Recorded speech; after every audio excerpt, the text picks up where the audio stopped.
Hello everyone, I am Tacit and welcome to the Gems of War campaign, or week 13, campaign 13, week 6, day 5. So today, of course, we got ourselves a new faction. Actually, we're not going to need this number, so let me go get it out of here. As we are going to be doing entirely the new faction today. So of course, earlier today we covered a video going over all the teams for the faction we currently have going on. Obviously, got to go with the Rowan. So we'll be doing that, but we showed a bunch of other ones throughout the entire thing. I might even make a slightly different one, we'll see. Oh, also, someone handed out redeem codes earlier. Those are not mine. Ooh, interesting. If I had to guess, it was probably, I don't know, is it Crisp or was it Genki? I would assume Crisp. He's been streaming quite a bit lately. Anyways, let's go and start doing this. So I don't think I've done a single battle yet. But we are going all the way to 500 pure faction, so we should probably get on that. I believe I've bought in tier 7 5 times. And I also have an additional power potion from Underworld. As I did, I noticed how much extra treasure I had. So I ended up getting it all the way to 200 for the new thing. Oh yeah, I don't get to do a reading through the thing since I already did it for the video. Or, I didn't read it during the video, but, I had to have the troops so I could show it for the video, the copy-paste thingy. Oh wait, do we get extra HP? We do! Ooh, permanent extra life. We'll be getting that probably tomorrow. Either tomorrow or Sunday when we go do 500 pure faction. You don't actually need that high to get it, but we are going that high. I'm getting it all the way maxed out. That pitiful amount of gold per day. It adds up though. And the useless ingots, but mostly the stats. Also, this will be the first one since the first full set. And by first full set, or actually I should say second full set. So it goes in ratio of like 4 HP, 2 attack, and 1 magic. And then it did it again, so we have 4 attack, 8 life, 8 armor, and 2 magic. And now it's going to do it again. So we'll slowly work towards 6 attack, 12 life, 12 armor, and 3 magic. With this next one being life. Then I think it goes armor, then attack, then life, armor, attack, then magic, or something. I don't remember the exact order. But it does something like that. Until it cycles back around again. But anyways, okay, let's go and do this faction already. We got a lot to do, that's for sure. As far as delving into this faction. And we'll go clear out the days a little bit later too, but for now I do want to start actually getting in here. Ideally to the point where Rowan stops working. I do need to go change my banner, but since we already have the team in here, I'll just set it here for now. So hello everyone, by the way. Finally the weekends.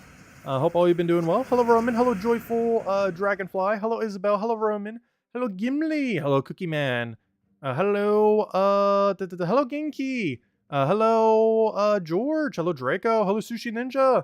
Hello, Ajonian. Hello, Tyrion. Hello, everyone else. Welcome, welcome, welcome. Alright, let's click the auto win button. And rinse and repeat. Let me go set to armor, though, first. We're at a point where we are nowhere near not one-shotting. However, I do want to have it set, as we will eventually reach the point where it stops one-shotting. Yeah, we have a lot of extra stats. If we go look over here, we have the following. If we go over to here, we have 54, 27, 109, 108. However, on top of that, we have a whole additional +7 because it went all the way to 200. So extra 7 all. And some of these do stack. For example, double rejuvenation stacks. But most importantly, double explosion stacks. So if you have explosion from a given event, and also have it from your trait, which I think you get at 115, I want to say? That sounds around correct. But if you have both of them, you actually get 8 explosions instead of 4. Which is huge. It's basically like casting Leprechaun without even casting Leprechaun, which is very nice. It'll only happen when doing it during this event, since both potions will be active. But that's a lot of mana. Like, there's going to be a lot of turns where I don't even need to do Leprechaun, because we're getting a 2 from Enchant, plus 8 explodes to start a battle. Which is not exactly a Leprechaun, but it's pretty close to it. So a lot of these times, we basically have 2 Leprechaun casts. One is automatic, and then the other one is when, we actually cast them. We are going to be doing some rush method. For the first 100, I think I'm going to do every floor, and then we're going to probably start rushing. We'll see. I normally start rushing around 200, as far as the quick kill is concerned. But we have a really nice 3-room this time around. So I'm considering just going straight down it. Some people got it done in like 2 hours this morning, because they just went straight down the line. I don't plan to do that for every single one, but the first several will do. Once we start getting a little deeper, we might just make a straight line path. It just goes a lot quicker. It does eat up like an extra 1,000-ish gems or a couple hundred gems. But it's worth it. Save those couple hours. Because it does save quite a lot of time. You also get less loot and stuff from it though too, but still worth it. Why not use the new class for 2 XP per thing? Oh, true. I should. I meant to do that earlier. I showed it with Archer because I wanted to show it in a way that was stronger. But you are correct. Unfortunately, I can't change his hero class until we finish this set. But yeah, I'll go change that for the rest of these. I'll take the Cedric room. I do have a little bit extra gold to end up utilizing it. You get a lot extra gold if you can actually get your gold up from it. Biggest issue is if your team even has something like that by default. Luckily, in the case of Leprechaun, we do, at least to some degree, which is nice. And then we take these other two. Oh, I probably should have taken these other two before the treasure rooms, but well. The treasure rooms are the ones all the way to the right on the upper and lower side. Yeah, we could be getting 2 class XP per battle here. I definitely want to go switch that out. Even if we're only running up to about 100 or so. Because I'm basically running it until Rowan no longer one-shots anymore. Actually, at this point, why do I even have Leprechaun? It's just so much mana. I almost forgot the power of 8 explodes, because we haven't really had that many factions release with 8 explodes. Of course, if you do Tuesday factions, you might have experienced it a bit more, but I already had them all maxed by the time that mechanic existed. But I think I've only done it for 3 faction events, I believe. I'm actually not sure the exact number, but 3 sounds about correct.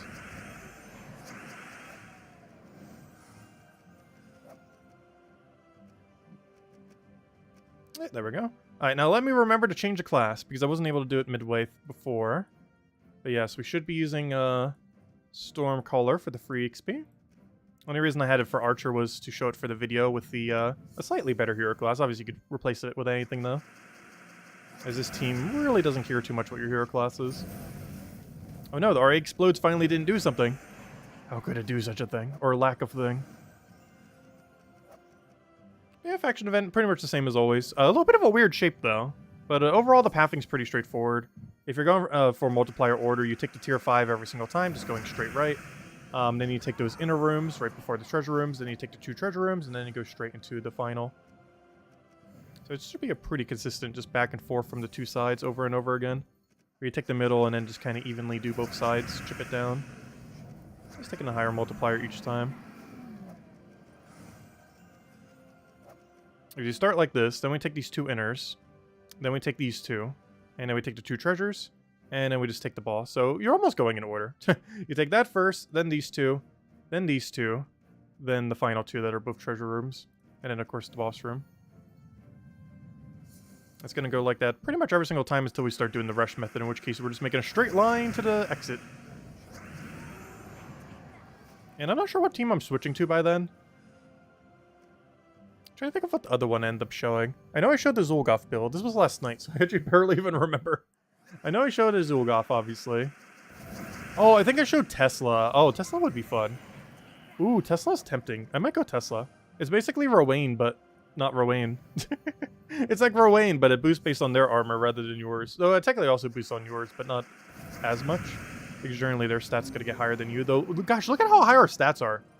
Wow, our stats are high. I'm not sure how I just noticed that now. But gosh, we are stacked.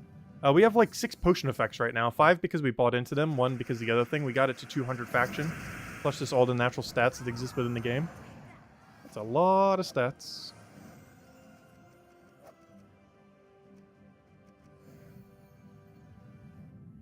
Diamantia was fun. Yeah, I can't wait till we can start using it for stuff.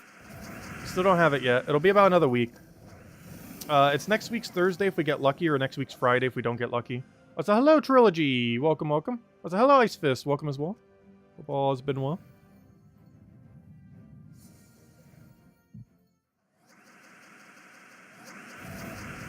Oh, what happened? We were doing so good at getting, like, full Rowan every single time. Oh, she's getting, like, 1 mana. Yeah, there we go. And yeah, we do get 2 class XP per battle here. It's one other thing that daily Underworld is pretty good for. Leveling your hero classes. If you get every single faction to max, you're actually almost already at the point of having every hero maxed. Well, not quite. But it will definitely do a lot. Speaking of which, hey, a level. You know what? Let's go ahead and add a code. Might do 2 tonight since new faction. I do have to be careful. I'm running low, and Kafka's not giving me more yet. We have enough till, like, next weekend. Let's see. But there you guys go. There's a redeem code. Use it on gemsofwar.com for the game code section. Your invite code is found in your settings menu. Redeem code's right over there in chat. And you have same loot as always. 2 treasure maps, 1 gem key, 200 souls, and 2,000 drive to gold. And definitely feel free to leave a like on the stream. Helps a lot and is greatly appreciated. Yeah, let's keep going. I'm not sure how far we're planning to go tonight. I kind of want to go for 200-ish. If we do go for 200-ish, start rushing at 100. I think we can go do 500 Pure Faction tomorrow night, which is generally the way I tend to do it. We tend to go like midway on today, and then the following day we go all the way to 500, and then we finish it out. Sometimes even grind it off stream to the rest of the way to 500 so that we can then do 500 immediately. We'll see for tomorrow. We'll just do it on stream because we shouldn't have that much to do, especially if we're doing rush method with a 3-room setup. Because 3-room setup's really quick. Yeah, no problem for the code, everyone. You did Mountain Crusher, double Tesla with Harpy Mage? Nice. Yeah, Harpy Mage is basically turn 2 Empower. But with all the explosions, it could even be turn 1 Empower. Also, wow, our Black Manacle does so much damage. Almost feels like we're in a world event right now. What even is the damage on it? Oh, we actually got Treasure Room here. Nice. It's not guaranteed, but these, of course, can be Treasure Rooms as well. It's not 100% Treasure Room like the other ones. Whoa, 113? Wow, that's a hefty Black Manacle. I forgot our magic would be that high. Honestly, we should just go run an AoE build or something. Wow, that is a lot of stats. I knew we had quite a few. I didn't realize it was that many, though. We're hitting over 100 per AoE cast. We're basically doing the damage output of if we had, like, 1 medal in World Event. Or, you know, those 160% medals. That's basically how much stats we have through potions right now. And I didn't even overbuy them either. I bought 5. Though the main thing making it seem so much higher is I went all the way to 200. And 200 also gets +7 to all stats now as well. So aside from all the stats that you get for getting to 200, you also have an extra 7 on top of that. Which is particularly good for magic, as obviously they are not distributed evenly. HP and armor gets the most, attack gets the second most, and then magic gets the least. However, when you get +7 to everything, it distributes it all evenly. So every single potion that you ever get that gives you +7 to everything, either buying them through the reward shop or just getting your faction high enough to get one or multiple, as you do get an additional one every 25 levels, it benefits magic more than any other stat, since magic is gaining the same 7 that all the other lesser stats are also gaining. Though, to a degree, you're also gaining 14 durability compared to 7 magic, since, you know, both HP and armor. But if you're boost ratioing from something like, let's say, Rowan, you're, of course, only benefiting from one of those 2 numbers, not both. Even though your durability is going up by twice as much. You no longer have Green Storm. That's why Rowan sometimes doesn't get full mana. True. Yeah, that's why I had Farce or Archer there earlier. When I showed it for the video. Oh, 1 HP, what are you doing? I'm doing it with Explode in case he revives off of 25%. But yeah, that's why I set it to a Green Storm hero class earlier. As it does make Leprechaun have a better follow-up. And you know what else that actually gives it better follow-up to as well? The 8 explodes at the start of battle. Those are affected by Storm. This is a very rare mechanic to ever be affected by it. Because in normal game modes where you don't have like all those enchant potions and explode potions and all that, you only really ever have explodes from Cinder Mirage troops that explode at start of battle. However, even though the starting board is not affected by your storm, what is affected by your storm is the subsequent explodes that you do from your traits. So if you have a troop that has, let's say, Green Storm at start of battle, and you have, let's say, like 2 explodes from Cinder Mirage troops, the gems that are starting on the board are not affected by those Green Storm, but the gems that fall onto the board from those 2 explodes, or however many you have, does get affected by the Green Storm, or whatever storm you happen to have active at a time. So that makes it more likely, and that's kind of what's happening right now. We have 8 explodes to start a battle, but we no longer have Green Storm, so we're not getting the benefit from that, which was actually helping us, because it didn't affect our starting board, but it did affect the explodes that happen right here. So everything that comes down there, if we have a storm active, would make it more likely to fill into the color that we have corresponding into it, which case would be green. I thought that was Supernova, though you could also do it for blue with Rowan, of course. Unfortunately, I don't believe this hero class has either of them. Well, let me double check. Does Spirit Walker have... No. I don't think it does. Let me check, though. Because if it does, I should probably set it. I actually completely forget if it has green or blue storm as one of its perks. Let me see.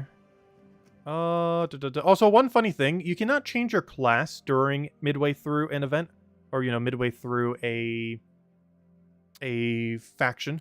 However, you can change your traits, because the traits are universal across all your classes. So even though you can't change what class you currently have active on your team until the whole set is over, you can change whatever perks you have midway. Oh wait, do you have Greenstorm? Oh, I gotta give up 50% mana start though. But honestly, that's worth it. Yeah, I'm giving up my 50% mana start. I just need to remember to put that on later. But yeah, I'm gonna give up my 50% for Greenstorm, as we don't really need our weapon. It's kind of just there to exist. So yeah, it does get Greenstorm, but you have to give up... that's probably why I've never used it. You have to give up your 50% mana start, which is almost never gonna be worth it. Though this is a very rare circumstance where it's actually better to sacrifice our 50% for a Greenstorm. Mostly due to how much better it'll make us perform right here. Though it still missed. Go figure. Hey, I still got off the Greenstorm there, though. Still helped us. See, that wouldn't have happened if we didn't have a Greenstorm. That, like, 8 green pile. Did you update the Horde to level 20? Or to 200? Yes, I upgraded all the way to 200. I bought 5 tier 7s, which I believe is 2,310 gems, I want to say. Somewhere around there. I actually forget the exact number off the top of my head. But we bought up to tier 7 5 times with a level 200 delve. That's why our stats look absurd right now. Honestly, we almost have as much stats as like the final battle. It's gonna be so easy. And we have true damage AoE, which will make it even easier. We just cast that a few times and we just won. It's gonna be real easy. It's not that hard of a faction either. Anytime you have AoE anything, it tends to be a pretty easy faction. It's not the easiest possible faction you get, but it tends to go pretty quick once you start piling damage. You just run 3 or 4 of the AoE option. They gain their mana from enchant, and you just kind of go crazy from there. I'm not sure why. I'm kind of taking like a pseudo multiplier order, even if it goes through the treasure rooms. I'm not really too worried about min-maxing for optimal points, even though I'm still going multiplier order. You ideally should save the treasure rooms for last, but oh well. Hello, Jamie! Hello, Supernova! Welcome, welcome. Yeah, the toss-up between Greenstorm or 50% mana start, you're almost always choosing 50% mana start. The 2 exceptions to that would be a War Gear 50% mana starter troop, which would mean it so you wouldn't need that anymore. The other would be this situation. Which is a really rare circumstance where Greenstorm is actually more beneficial, as we're not really casting our hero weapon. But that being said, we just cast our hero weapon, but in most situations, we will not be casting it. In the average battle here. Hello, Clip Bomb! Welcome, welcome. Oh, so I could have just Black Manacled there. I keep forgetting how much damage our Black Manacle is. It's like 115 or something. It's actually still in one-shot range right now, which is insane. I think Wayne might actually go to like 110 or 120 with this much damage. A lot of armor. She doesn't gain as much benefit from the magic, though. Which is unfortunate. Oh no, it lived. Oh wait, we're already not one-shotting because he has spell armor. No, he has 25% reduction. Never mind. Well, scratch that. Maybe we'll only go to 100. Because we're already not one-shotting at 60, but it's only because of spell armor. Not because of its actual durability.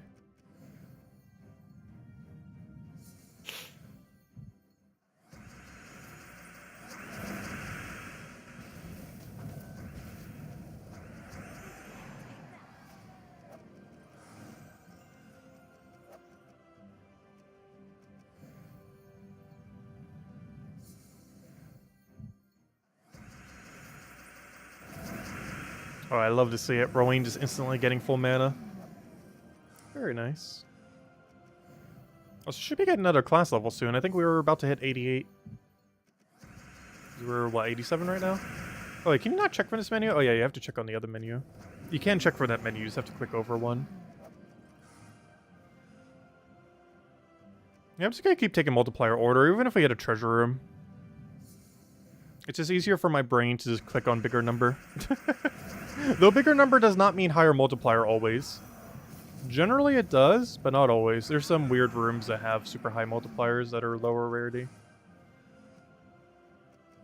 Oh, why'd I click this one instead of the other one? Oh well. We're not going for any kind of optimalness here. Just kind of clicking on them at this point. Which is perfectly fine. Not like we're going for a leaderboard. We're just trying to get through all the stages. And technically, if you're going for 500 pure faction, it almost barely matters at all what your overall score will end up being. Because if you're trying to get all rewards, you'll have it by around 230, 240. And we're going all the way to 500, so we're going, like, way above that. Way, way above.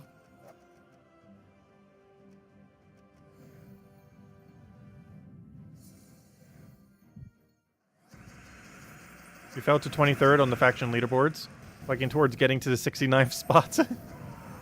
Yeah, some people rushed it down pretty quickly. I think the whole leaderboard right now is just straight 500s. 500, 500, 500, 500, 500. Oh, there's some non-500s. What are you doing here? What's with all the non-500s? But yeah, there we go. So there's like 75 500s on PC Mobile. Some people had it as early as the first 2 hours. And of course, give it a couple hours and that whole leaderboard will just be straight 500. Still a little early. By the first day, generally it is. But within the first 2 hours, there was like already 3 people with 500. It's kind of insane. Obviously, they used rush method.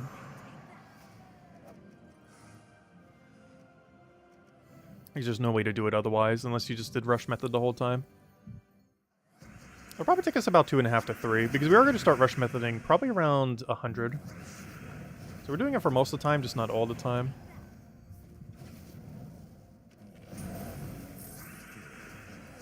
Though I'm not sure if we're going to have enough Val Ravens to do it tomorrow. Worst comes to worst, we could always do it on Sunday. But I do want to aim for it tomorrow if we can. But it really comes down to where the Val Ravens come out to. Oh, so hello, Chris. Welcome, welcome. Oh, things are going pretty well. Is triple Ironhawk team worth going for? Or is the double Ironhawk team the way to go? They're both used. I would settle for 2 for now. And then worry about other mythics. And then if you feel like you want to go 3 at some point, do it. If nothing else, it will be an event key drop T-Bow in a couple months. When we have the Adana rework. Which is also a concern, because we don't know if they're nerfing Ironhawk. I sure hope they don't. Because it will be the most controversial nerf they will ever do in the history of forever. There's a few things that they could nerf that would be like the worst thing ever. And Ironhawk would be in that top 3 area. Of things that should never be touched. Honestly, I would say Rowan's one of the other ones.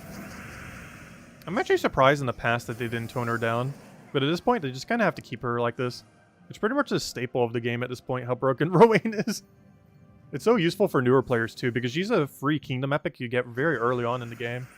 And while it might not be very obvious to brand new players that she's really good, they will soon find out if they ever use her. Especially as they get more armor.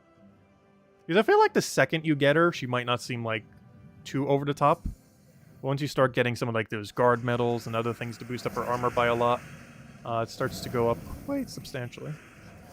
Rowan. Yeah, I always say Rowan. Even though I'm pretty sure that's not how you say that name. It's just how I always pronounce it. It's our unique pronunciation.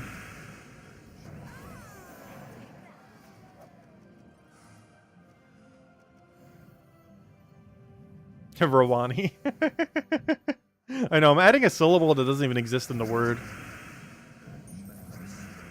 Like, at least with Rowan, that's the correct number of syllables. Because with Rawani, it's basically doing the E as its own syllable. Or basically every vowel has its own syllable, even though it's a double syllable word. That thing's kind of annoying. I might need to stop using Rowan soon. Because it's going to survive every time. I don't have enough damage for it to one-shot due to spell armor. We have no way to consistently stun it. Hey, we got another class level. The only problem is if I switch my team, I'm going to stop getting class XP. Which is somewhat unfortunate, but we can always get it at a later point. Technically, if we went all the way to 500 Pure Faction with only using Spirit Walker, I think we would almost max the hero class. I'm pretty sure. Pretty close to it.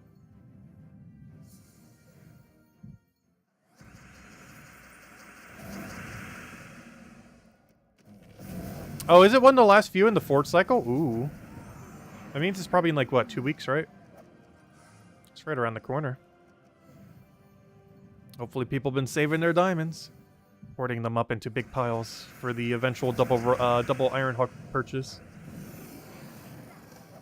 Because honestly, if I was to start a brand new account from scratch, I'm literally saving every diamond for double Ironhawk.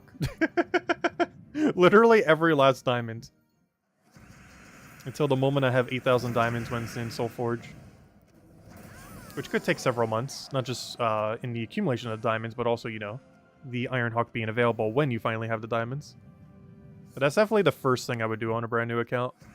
It's just such a high priority to get over every other mythic in the game, because it makes accumulating every other resource quicker, which in the long term will be way better than getting any one other mythic, or even any 2 other mythics. Hey, a treasure room. This one's not guaranteed, but these 2 little side flaps do occasionally be treasure rooms.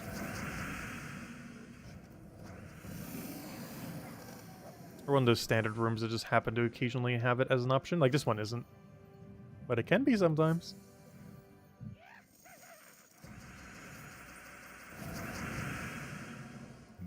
It's quicker just to swipe. The big issue with Leprechaun sometimes is if you just need that very small amount of mana, it is quicker to do a single swipe than it is to explode the whole board, due to how much longer the cascades take.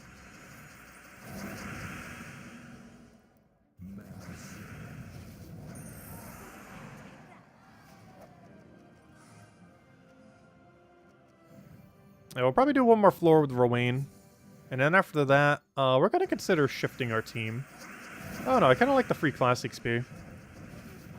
But we're getting to the point where even the side ones aren't dying. So yeah, maybe it's time to retire it now. It's still within double cast range.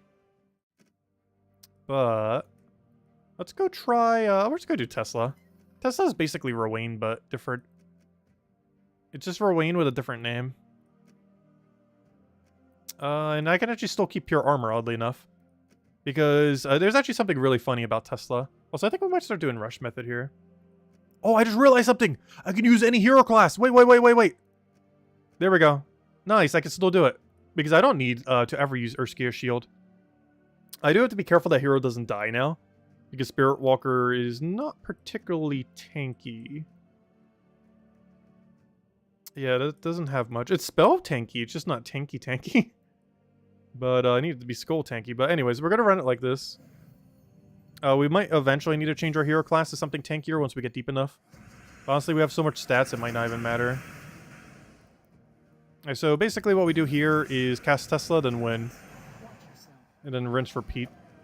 We don't have a Leprechaun or anything to go with it, but we do have half mana start and a bunch of other mechanics. And this thing's one-shot range will be bigger. And its double shot range should be the entire faction. I don't think it'll ever stop double shotting.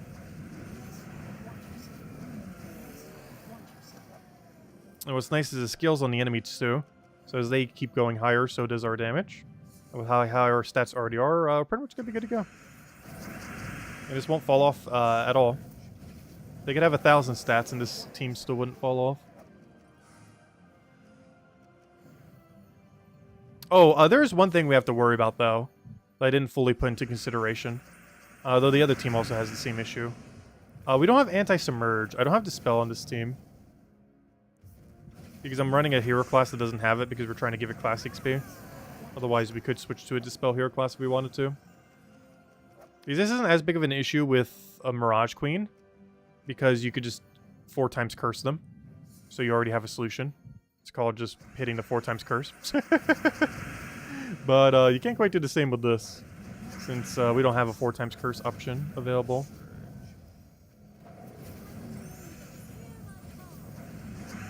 Maybe we stick with Rowan. Maybe we just double up on Rowan or something. Yeah, it's really nice class XP. Doing daily delves at like level 20 or level 50 is also super good class XP. As you can just keep it there and just keep farming them for the full amount. Also, how on earth can I not get the color I need? Luckily we could pass our turn here. Oh, I only needed 1, never mind. I was trying to get 2 because I'm not sure if we had enough damage. Apparently we did. I think we might have switched to Tesla a little bit too early. That's fine. Let's take a red. Tesla. Oh, don't even need the second one again. We still one-shot the lower range ones. And what's nice is as the higher ones keep getting higher, we'll still always be able to double shot. I don't think this team will ever stop double shotting with how much stats we have right now. Oh, why'd I do that? We probably already had the one shot. Though, if nothing else, that does give us more armor. Holy Extinct Astra, while not a lot, does give armor to your entire team. And I say that, however, with all the bonuses we have, that actually is quite a lot. It's like 100 something. Because normally you don't cast her as often. because the amount of extra bonus you get's not that worth it. But when we have this much, when we have this much stats, it kind of does. Oh, come on, it still doesn't double hit. About to go add a stunner to the team. Unfortunately, it's only particularly relevant on the final battle, though it's eventually going to be relevant on the first battle, too. The first battle has double spell resist in the middle. The only reason we haven't seen it survive yet is just because its stats are lower. But it will eventually survive. Oh, so there was a very funny glitch when they first added spell reduction that made it so whenever you did split damage against something that's spell resistance, it would never die. Because it would calculate its damage downwards in a way that would always allow the unit to survive with at least 1 HP. It never made it into the game, but it was probably one of the funnier glitches I've seen. Where spell reduction, when it was first implemented, before it was even in the game, made everything that had spell reduction immune to split damage due to how the split damage calculation worked. But it works correctly now. Ooh, I need a little more mana. The egg better not revive. No! I don't really have a good follow-up when we do that. We're kind of like all in on double Tesla. And after that, we don't have anything to do after that. Like, the whole team is like, Holy Saint Astra, Tesla, Tesla, win. There was a bit of a curveball when they revived themselves. We can always trade out our weapon for something different. Something that can take out one unit a little bit better. We can always try Truffle Build too. We do have access to most of Truffle Build. The main thing we're missing is, I believe we can't do Forest Troll. Because we only have access to, what, red-green? And Forest Troll is brown-blue. Which, of course, is not red-green. There he is. Yeah, the enemy team has him, but we can't use him. Not with the current restriction.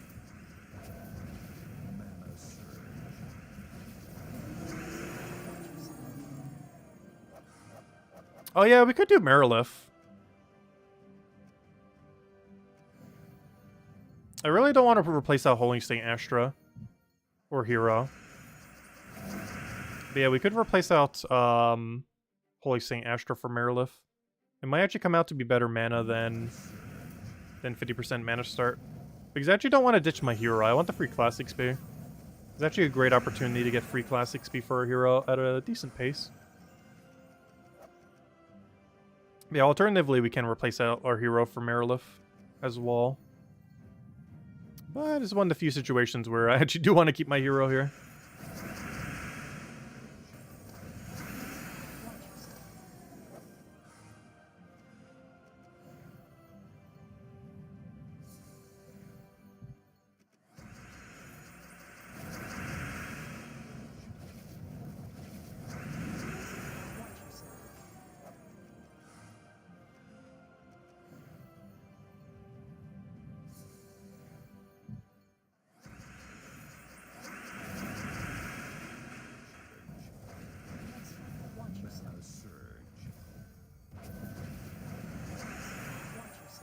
The other day you had a glitch where angry mobs spawned on the enemy team. Really?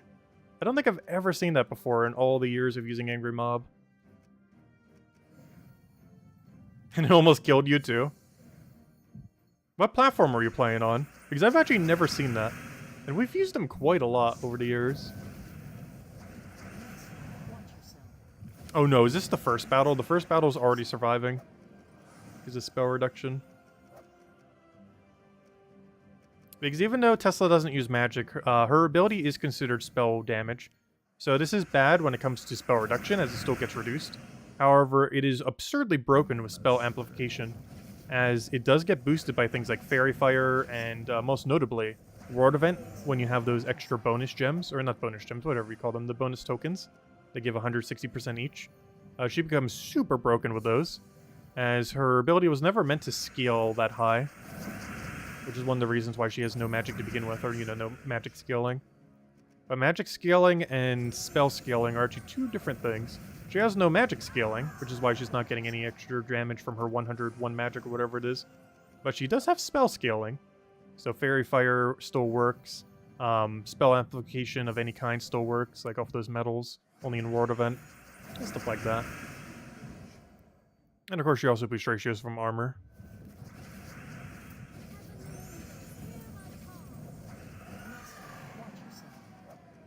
Which armor is basically her magic stat, in a sense.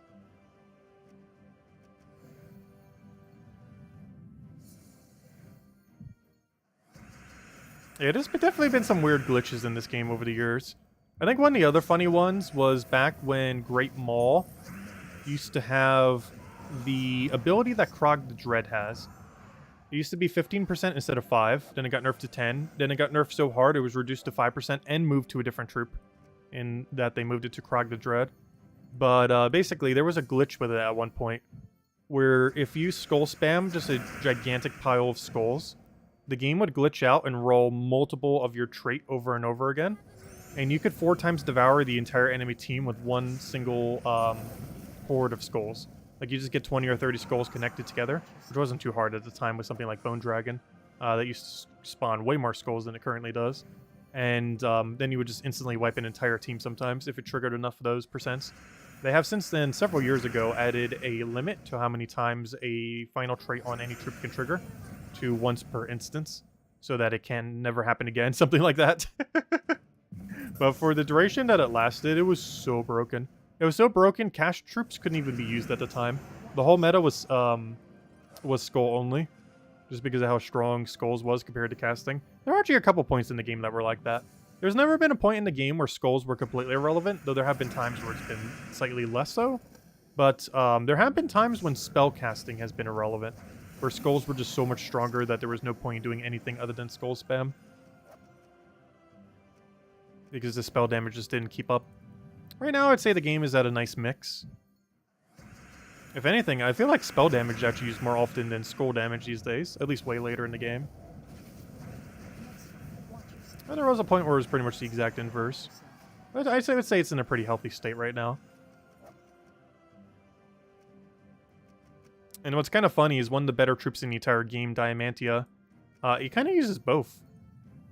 It is both a skull user and a spell user. It's more of a spell user than a skull user, but you know, it's still a skull support. Oh, please cast. There we go. I need that for the damage, otherwise it might not kill. Actually, even with that damage, it might not kill. Oh no, it is. Alright, so now we know. We're currently at the point where doing one buff of a Holy Saint Astra is still enough to kill. It's good knowledge to have. Also, I think I'm going to start doing skip method. I was considering doing it soon. I think now's the time. It gets the faction done just so much quicker. And we have the gems to be splurging on something like that. I generally wouldn't advise it if your stack is a bit lower. But honestly, we have enough. We're just going to do it. It'll allow us so that tomorrow night we'll be able to go do the event. And tonight we'll probably hit like 300 or something. Maybe even a bit more, we'll see. And then tomorrow we finish up the rest. Yep, just gonna make a straight line. Super quick. Just 3 battles. I always love when factions are set up like this, where it's just a 3 room to final. Because some of them you have to mandatory do 5. It just takes so long. Like, you start skip methoding on those way earlier, because it takes so long to even get there to begin with, that you're already getting so many more rooms that you could put towards Valraven. Because Valraven, the way that Valraven works is based on how many battles you do, which makes sense. That's how it is in every mode. However, you only consume 1 sigil per floor. And the way that the Valraven is scaled is assuming that you're going to do every battle on that floor. Whereas, of course, if you just rush through, you're not. So if you go and just do 3 battles, or, you know, go straight for the final battle, you will get way less Valravens, technically about 1/3 the amount, compared to if you did every single battle in the Delve. It's one of the reasons why you don't generally want to do it too early on, and at least farm some of the lower levels for all the rooms. But depending on how many gems you have, you can start at pretty much any point you feel like it. I normally wait until around 200, but we're starting a little bit earlier this time. Worst comes to worst, we'll have to throw another 200 gems, which isn't too bad. Technically, I wouldn't even need to do it if we just wait till Sunday, but I generally like doing it on Saturday night. We do most of the grind tonight, and then Saturday we clear out the rest. And do the pure faction and all that. Perfection should be pretty easy, though. We're honestly, like, ultra stacked on stats.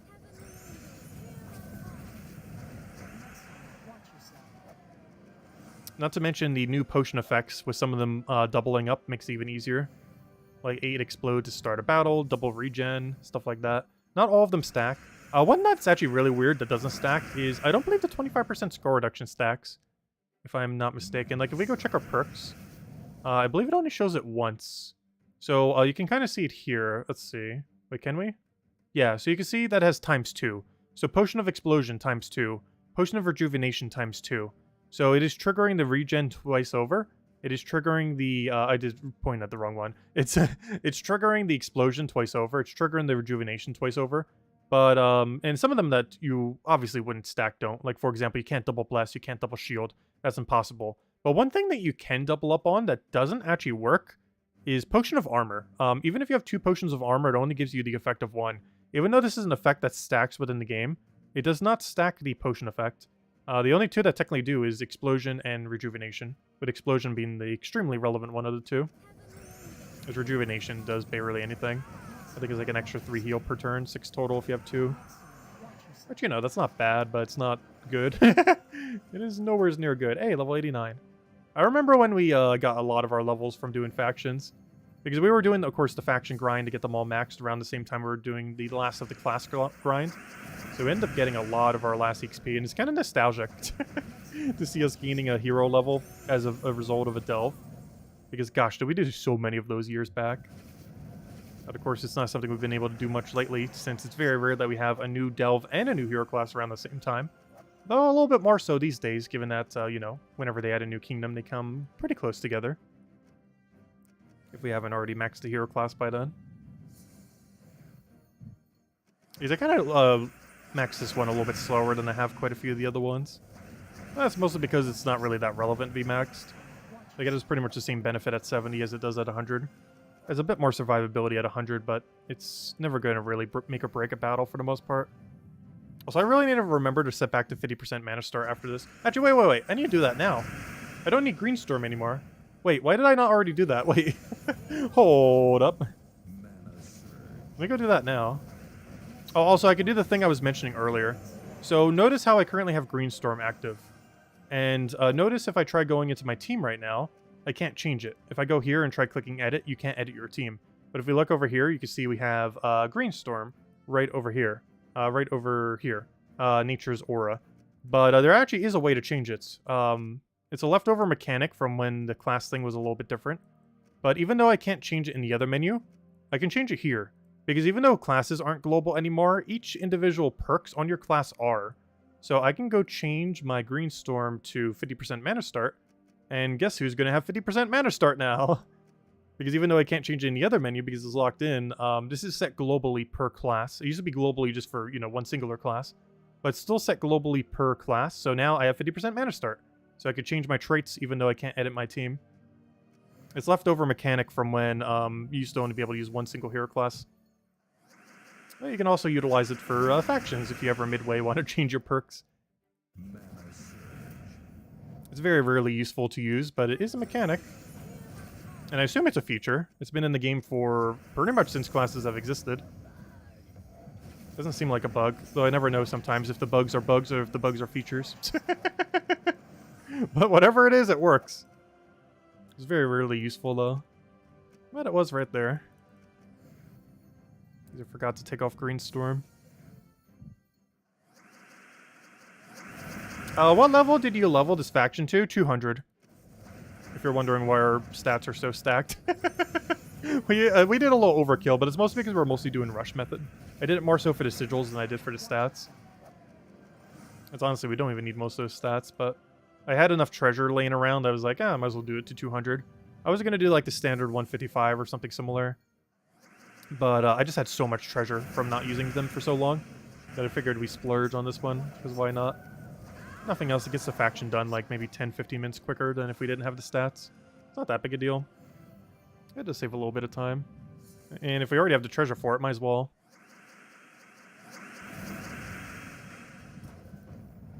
Also, when doing Tesla team, you generally want to wait for the next enchant. If you're wondering why I stall turns sometimes there, is because I'm trying to get the enchant to be within range. Because if we cast our first Tesla when our second Tesla has 11 mana, it'll have full mana by the time we cast it. Because we could take a turn, get it up, then it'll be at 13. Then we cast it, it'll be at 15, and then boom, we're good to go. And we just hit it. Alright, what do we need here? We'll take a red. Tesla.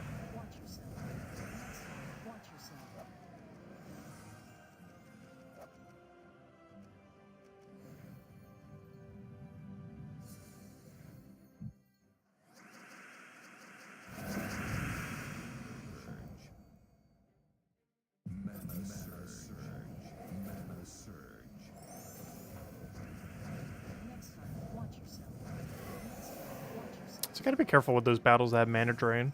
That wasn't one of them. I'm not sure why I just made me think of it on that battle.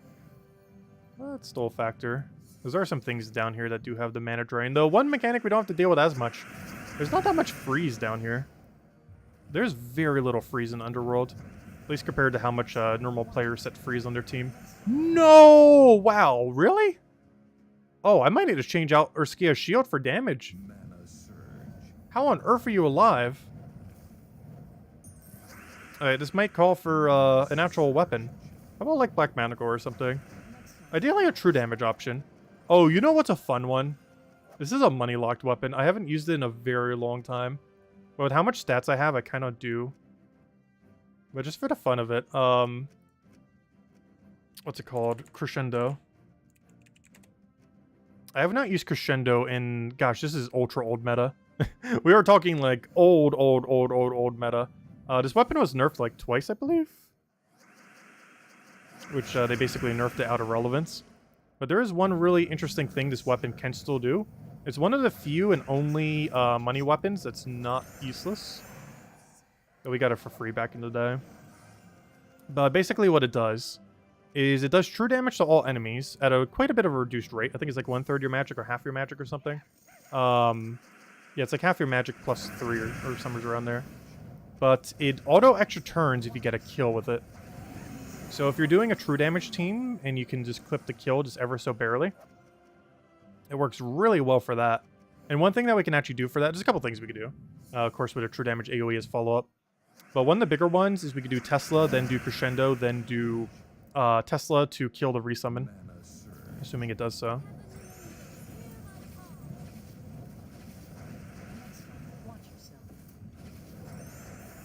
And it allows us to kill situations like that. Also Fairy Fires, if I'm not mistaken. So when that one thing survives, we have extra damage on it like it did just there. Though I'm pretty sure we're already going to have way more than enough damage, but in case it's not somehow, it gives even more damage. But yeah, this is a very old weapon. And it's one of the only few money weapons that's not complete garbage. Even after 2 nerfs.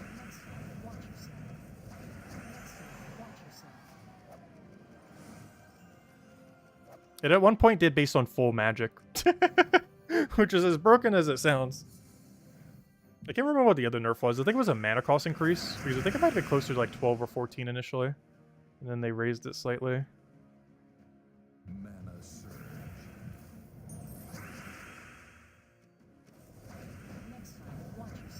But yeah, its damage is actually kind of low. That's mostly a cleanup weapon. No! Oh, that's bad. Oh, fine, I'll just do that. So it's super dead.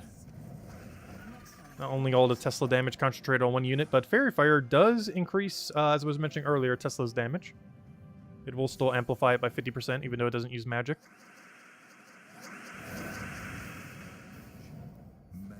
So we actually get to utilize that mechanic here.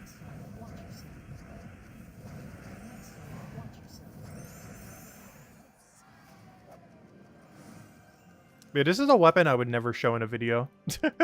Because most people don't own this weapon. If I had to guess, like 98% of people don't. Because the only way to get it these days is with $5. Let's see. But people who played like 6 years ago got it for free. Way back when. Actually, I think it might have always been like 7 or 8 years ago at this point. I believe it was added within the first year of the game. The first year or two. I can't remember. Somewhere around there. It's been around for a long while. It used to be meta at one point too, with, when the Crimson Bat meta was around. Because you would do Crimson Bat into Crescendo, or vice versa. And they had no mana conflict with each other. And then you just use one other mana accumulator and you're pretty much good to go. It was like double Crimson Bat, Crescendo, Gorgolfa, I believe was the team. Oh yeah! Oh gosh, the memories. That was a fun team. That was super meta back at one point. I don't remember exactly what that point was. But at some point, that was super ultra meta. The Gorgolfa, Crimson Bat, Crescendo, Crimson Bat meta. Way back when. It had no mana conflict, because Gorgolfa's brown, yellow. Crimson Bat is red-blue, and Crescendo is green-purple. So they have no conflict with each other other than the bat conflicting with the other bat. But at the time, Draculus and other true damagers didn't exist, so Bat was one of the better options for it. Just a second Bat.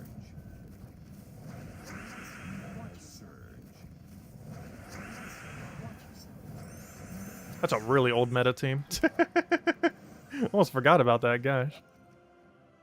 That's like ancient history at this point. We're talking like 8 years ago. Maybe 7. Somewhere's around there.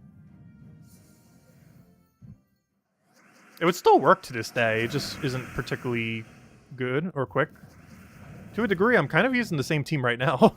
Double Tesla is Crimson Bat.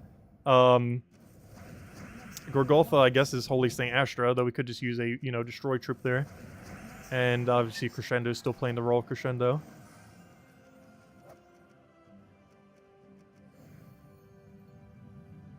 Yeah, that was before Mythics existed. Mythics didn't even exist as a typing yet. And by proxy, also no bosses at the time. That was around the early time of traits, which is one of the reasons it was so strong. Because when traits first came out, aside from the very broken true damage builds, skull spam builds, and stuff like that, but once cast builds started to come back into the game, one thing that was really strong was Gorgolfa obviously having 75% resistance. This was before he had cleanse on cast as well. He eventually got it when he fell off the meta a little bit to kind of balance him back out. But Gorgolfa had 75% reduction. Crimson Bat, to this day, still has the ability to 2 times damage on skull to every enemy in the game. And this was before Web Spinner was broken beyond belief. Because this was before Web Spinner had triple damage on skull. It had triple damage to poison, but it did not have triple damage to web, so it wasn't able to hit everything. But Crimson Bat was. Because Crimson Bat's ability, for any of you that don't know, his final trait, because it's not really ran much these days because there's so many triple and like other better damagers out there, mostly Web Spinner. But Crimson Bat has 2 times damage to anything that has taken any HP damage. Meaning if you've even poked them with any amount of true damage, at all, through any means whatsoever, even through Curse that does like the 2 HP reduction, like through absolutely anything, or I guess it's called a Curse now, it used to be called Curse back in the day, but then they had the Curse mechanic. But anyways, if it's missing any amount of HP through any means, it'll do double skull damage, and it also does double to Divines, and there was a Divine meta that ended up coming around, I believe around that time? I know it's kind of phased in and out over the years, but it was really good at countering Divines as well. Because Crimson Bat also does 2 times damage to Divines, and they do stack, so it does 4 times damage to Divines if they've taken any HP damage, which was very strong. So not only was it a super good true damager, it also, in theory, had 4 times damage against the meta, and 2 times damage against everything else. Which was very strong. And Gorgolfa just has always been a good tank over the years. The only reason Gorgolfa is not used as much these days, I think I might only use it occasionally on like brown or occasionally yellow Guild War. But the main reason is Destroy is so much better than Explode ever since they double nerfed Explode. Explode used to be 100% mana accumulation, then it was nerfed to 70%, and currently it is 50% and has been for years now. And due to that, that's one of the whole reasons why Gem Destroy is used. The only Exploder that's real... there's many Exploders that are still used, but of course Leprechaun being one of them. But it's mostly because of Empower. And Hero Weapons as well, but it's mostly because Hero has 10 traits instead of 3.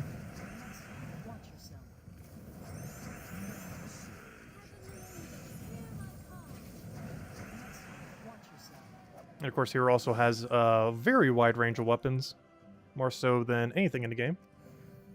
I wonder if they're ever going to add some more good choice options to Hero. We got a few of them that were like kind of okay, but none of them were like way over the top. Because that'd be even more, even funnier with all the choice that Hero already has. If it eventually gets like insane choice weapons as well. How do I want to do this? Is Tesla even enough damage here? It is. Okay, now we just have to worry about this gigantic resummon, which is concerning. Never mind, Tesla just one-shots it. Not as big of an issue as I thought it would be. Also, we're almost halfway there, though technically not, because it technically takes longer as we keep going deeper. Though, you know what? I think we retire the Tesla team soon. And the main reason being spell reduction. Spell reduction is kind of getting in our way more than I was anticipating. And for that reason, I might just switch to the Zul'Goth Skull Spam team. The only problem with that is I do have to run not Spirit Walker for that. So maybe we'll wait till Spirit Walker gets one more level. And then we'll go switch over. Actually, let me check. I can actually check when I check on this menu. How close are we on Spirit Walker? We're almost there. So let's go get one more Spirit Walker level.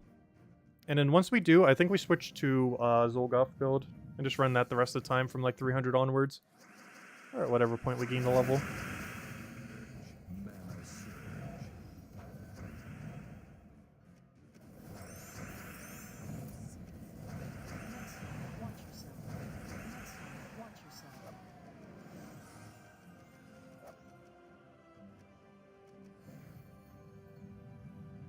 Also, I'm pretty sure one of the most controversial metas that ever existed was back when Valkyrie was the only soul accumulator. Justice was actually absurdly broken beyond belief. This was mostly for two reasons. One is that every team wanted to use Valkyrie because at one point in the game for about a year, year and a half, almost 2 years, she was basically the only viable way of gaining souls. So every single team was super blue focused because, of course, she converts a color to blue. So basically made the whole meta into a blue meta. And when Justice came into the game, of course he was a blue spammer with skull spam on top of it. But the other reason, and the main reason why he was actually so broken, and why he's not so much as these days, even though he hasn't really been changed, is gem spawn used to work quite a bit differently back in the day. It was kind of glitchy how it used to work. And it made double spawns clump up a lot more than they do now. Because they weren't like truly random spawning. And the way that they were made it so much stronger to run double gem creators like Vinoxia, Justice, anything else that does it. But then it fell off completely when they completely reworked that mechanic. And now it works kind of properly and actually is a bit more consistent. Or I should say inconsistent. But the RNG for it was kind of not working correctly at one point. Making them clump together, making it more like a extra turn, which made it very broken.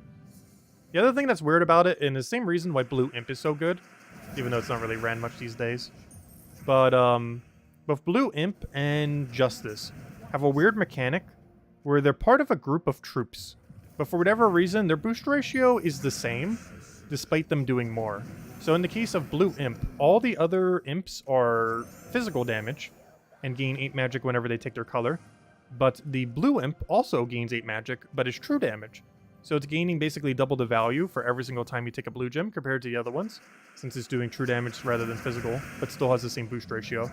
Justice is basically the same way, where his boost ratio based on freeze, which is a super ridiculously strong mechanic and always has been, but his boost ratio for freeze is the same as the other Guardians, which is weird because he does 2 stats instead of 1. He does both attack and HP, which we've seen from factions is a very strong mechanic.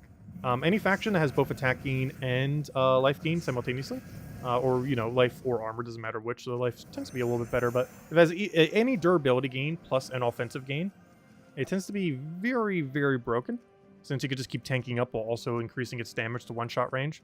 And that's basically what Justice did, but in an infinite loop style, or almost infinite loop. It was a very controversial team, because basically nothing in the meta at the time could even touch it.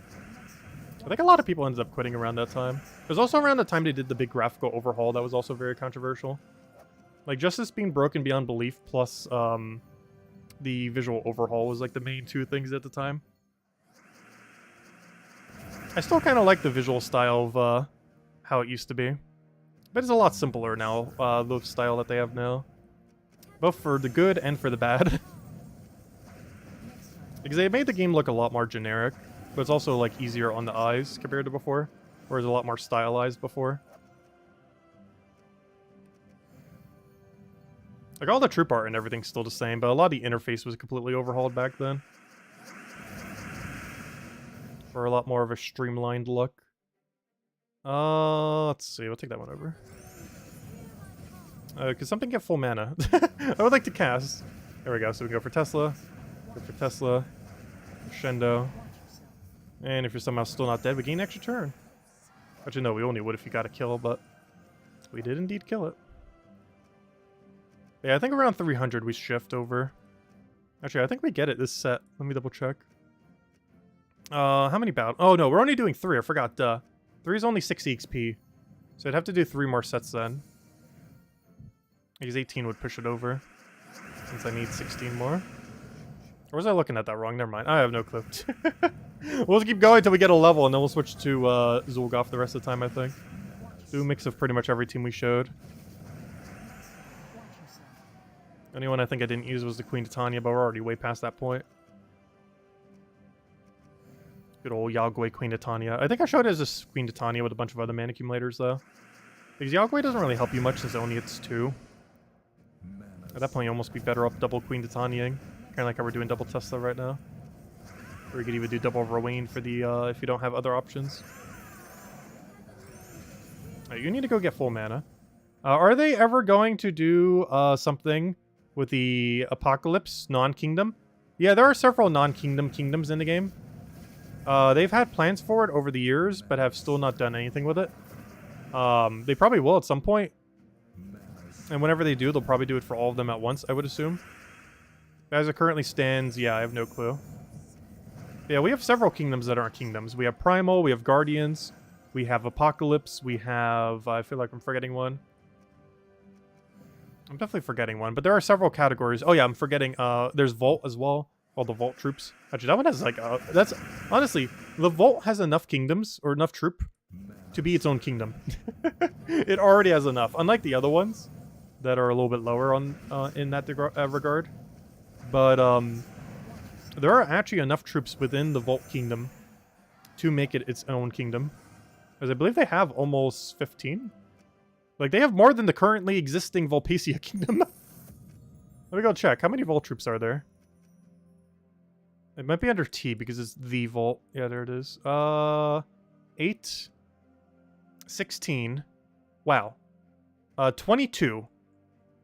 That's more than some kingdoms. Wait, if I go to Sinner Mirage... Wait, 22. 8, 16... Okay, you do have more. 25. Well, the one has, like, none. How about Nexus? So Vault has 22. What does Nexus have? This was the first new kingdom when they started adding kingdoms again. 16, 24, 25. Okay. But yeah, if you compare it to the new kingdom that just came out, though... Vault has 22, and... where's the other one? I'm looking for Volpacia. That'd be under V's. Volpacia only has, I'm missing some of them. It only has 17. The Vault has 22. The Vault currently has more troops than the new kingdom that was just added. Even by the time we go a few weeks into the forward and have a few more troops for the kingdom, that still will only be like 20-ish compared to the Vault having 22. Yeah, it's not considered a natural kingdom, despite having more than a natural kingdom. Yeah, I'm not sure if they're ever going to make them into a thing. They've mentioned it when they did live streams in the past, back when they used to do that. That, they were, like, considering it at times and then decided not to, and then we're still considering it. The whole main thing we know at this point is they haven't yet. It's not to say they never will. But there are several of them. One of the big ones they were considering, too, that they never did, they were considering combining Apocalypse into Sinner Mirage. Back when Sinner Mirage had the least troops of any kingdom. That's not the case anymore. That goes to Volpacia. It was just added. But there was a point where they were considering merging the two to catch that one kingdom up, because it was quite a bit... at the time, it was very far behind compared to the other kingdoms. Like, as far as troop number. Kind of like how Volpacia is right now, since it just came out. There's pretty much any brand new kingdom tends to be the one most behind. Because Sinner Mirage was the last new kingdom ever added to the game back when they were doing one like every 3 months or so. And then there was like a 3-year gap until we started getting another one. Then we ended up getting Nexus, then we got that Construct one, why do I forget its name? Then we got Volpacia. That's where we are now until we get another. I'm not quite sure what they'll do for the next one. When on earth we're even getting the next one. Because one of the main reasons they did the current ones that we've been getting recently is they were doing it for missing hero classes. Nexus ended up doing Elemental. Hellcrag ended up doing Construct. Oh, thank you, Tyrion. And Gosh, Volpacia ended up doing War Gear. And now, as far as all the main types within the game, there's now every single main type hero class. It's like as far as all like the primary typings in the game, what I mean by that. So every single primary typing now has a hero class associated to it. So we don't really know what they're going to do next when they do another kingdom. Because it was easy to predict earlier that obviously was going to be whatever we needed for to fill out the rest of the typings. But now they have, so we don't really know. Oh, this is that annoying revive guy. Honestly, I'm going to buff first just to give the other guy enchant. Do you think we'll ever get a hero class with Stone and Fire Tree? I want to say the answer will be no. Just because if they have any game knowledge of how broken that would be, then they probably wouldn't. Hey, we gained our level. Okay, we'll go switch over to Skull Spam now for the final 200. But yeah, Stone plus Fire would be the strongest hero class in the game. It doesn't even matter what its other perks are. Just Stone plus Fire alone, with no other context, is pretty much the strongest class in the game. Or pretty high up there. It won't always be used, but gosh, that is a lot of power. The main reason why that's strong, of course, is Barrier on Brown plus triple damage burning. It is a ridiculously strong combo for pretty much any piece of content in the game. Especially if they give a half mana start as well. Like, that's the thing that would truly do it. If they added a Barrier on Brown, triple damage burning, 50% mana start hero class through any means, that would be the new meta for most everything. Elementals would still be really good, obviously. And a few others would still be used for the utility purposes. But that would be, like, the class. Like, that would be the new Elementalist in how strong it would be overall. It would do stuff different than Elementalist, but gosh, it'd be, like, similarly broken. Anyways, what am I looking for? I'm looking for the Zul'Goth build. At this point, we did almost every single one. And of course, we're doing the Pure Faction one all the way at the end tomorrow. When we go do 500 Pure Faction. Though maybe towards the beginning of the stream. At this point, we're almost going to hit 400 tonight. And then we'll finish out whatever else tomorrow then. But I'm doing O'Shea's Tome. I am unfortunately not using the other thing anymore. Speaking of triple damage burning, I'm having to use Dragon Guard right now because we don't have access to the hero class we were just describing. Also, let me go switch over to something like this. Okay, there we go. Because I'm using Dragon Guard because it's barrier at start of battle. Which is not quite the same, but, you know, it still does similar. So overall with this, O'Shea's Tome is here for mana accumulation, Wild Queen is here to make sure we don't die and for more skull pressure, Zul'Goth does standard Zul'Goth things, and Leprechaun does standard Leprechaun things. So we just target you, boom. Get some mana, O'Shea's Tome, boom. You're supposed to get full mana. They're a little blocked, but it's fine. We'll do that, dead. And we have triple damage burning, so once we get the Zul'Goth down, as long as you don't have immune, they all just drop to every skull.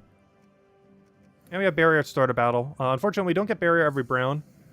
But in some situations, barrier at start is actually stronger than barrier every brown, as you don't have to take a brown initially to get your barrier going. Which means if you only need to barrier once... Oh, wait, you know what? I just realized something about that, though. We already start with barrier. Wait. I guess I'm just mostly using it for triple damage burning and skull reduction, then. I forgot. Barrier at start of battle doesn't matter because we already have barrier at start of battle for our entire team. Oh, I kind of forgot about that. Doesn't matter too much, though. We're mostly using it for its 40% reduction into triple damage burning. Just in case they do hit their barrier. Could you post them, team code, in the chat by chance? Oh, they're all in the video we just covered earlier if you want to copy paste them. That's why we do the little video thingy things. But they're all in the description. I think I also have it pinned. But all 5 of them are there just so I don't have to keep mentioning them all weekends.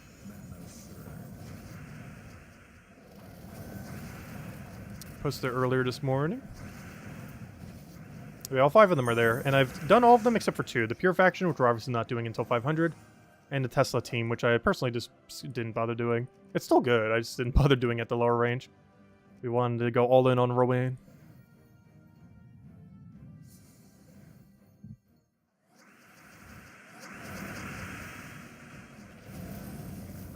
Oh, so I might go all the way to 400 tonight. Why would you go all the way to 450? Who knows? Maybe I might even go all the way to 500.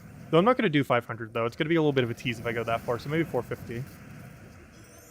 Because I intend to keep Pure Faction for tomorrow. So I'm going to go slightly less than 500. And then tomorrow we go for the final push. Yeah, might as well. They're dying like nothing right now. As tends to happen when you're using insta-kill. That's one of the big benefits of insta-kill, of course, is it doesn't matter what the enemy stats are. You just obliterate them regardless. Gosh, the thing's reduction is quite high, though. Oh, there we go. So we're streaming till reset? It wouldn't take that long. We're almost already there. We're almost there already. How many sigils do I have left? I haven't been paying attention to the number. I feel like we're running really, really low.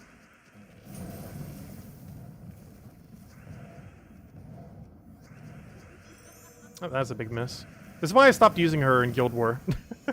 That exact moment is the reason I no longer ever use her in Guild War. Like, it doesn't matter as much for a battle like this, just makes it go slightly slower. But that's like the difference between winning and losing in a Guild War battle. Could do it on you. Ah, never mind. I was gonna do it on you in case I missed, but it actually worked out that way, so I guess it's fine. Oh, I could have just taken a skull. I already had the win condition. Whoops.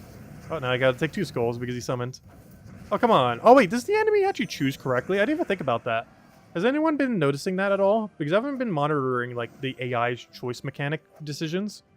But he actually made the correct decision. He saw that 3 were missing on his team, and he went for the summon instead of the other damage thing. I'm not sure if that's pure coincidence, or if the AI actually slightly knows which one is better sometimes. I'm pretty sure it just randomly chooses 1 to 2. But it did actually choose correctly there. I haven't actually paid attention to the AI enough to know if they do it correctly at all. Or if that's purely coincidence. Because I'm almost guaranteed they just coded it to be 50-50. And the AI just randomly chooses one or the other. With no rhyme or reason. Because it'd be very annoying to code logic for every single choice mechanic in the game for the AI. So I highly doubt they did.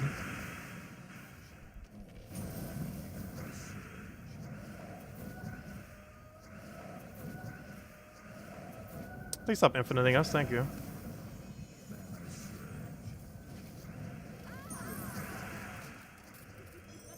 Oh, big gosh, have we hit a single time with you all day? He just misses every time. It's so bad. I'm about to replace you with a second Zul'Goth.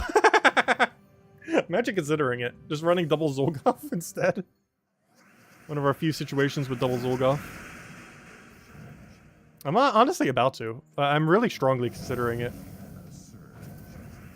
If she misses another time, I'm just switching her out for a second Zul'Goth. Because I can't possibly miss. Now, something I normally run in Underworld, but it is strong. Though it does require you to own 2 copies of it. There isn't that many uses for power orbs these days.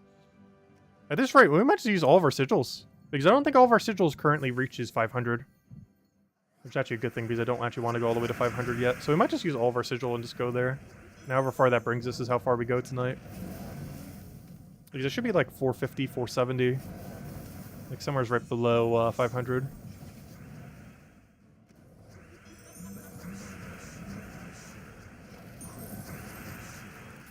No new faction pet? No, there is, isn't there?